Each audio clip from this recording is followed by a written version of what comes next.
Global plastic production has surged dramatically, with a large portion of it being single-use packaging. A significant amount of plastic waste is not recycled or properly disposed of, leading to leakage into the environment. Many parts of Uganda continue to struggle with this challenge, including Kabale municipality, as the senior environment officer Alfred Ahimbisiwe explains. Our neighbors across in Rwanda have banned the use of kavera. So the public means the buses, people who are going to Rwanda, whenever they have any kavera they have moved with from Kampala, it ends up in this town, thrown here before proceeding on to Rwanda.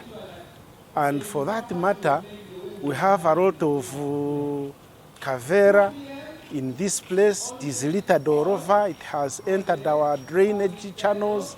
Ahimbisiwe adds that they collect around 30 tons of waste daily, with plastics making up to around 450 kilograms. And that is what is collected.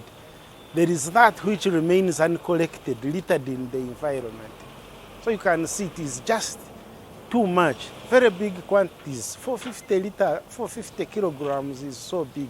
As part of activities planned for the day ahead of the belated national commemoration of the World Environment Day due tomorrow, the National Environment Management Authority, together with partners, have today conducted a cleanup exercise in Kabale town, sharing dangers of continued use of these items.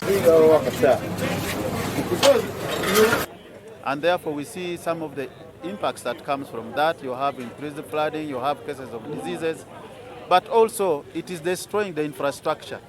If you have your drainage channels either cleaned up or newly constructed, but with a lot of plastic still being pushed in those drainage channels, with the time we see that those areas get again filled up with the plastics and we see increased flooding. Plastics has actually turned out to be a health effect on our people.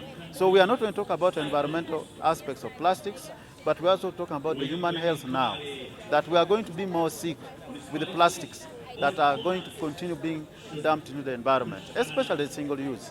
NEMA's Senior Manager, Environment Planning and Coordination, Francis Ogwal, is calling for a mindset change amongst Ugandans. They note that waste management is everyone's responsibility and should not be left to government agencies or civil society organizations alone.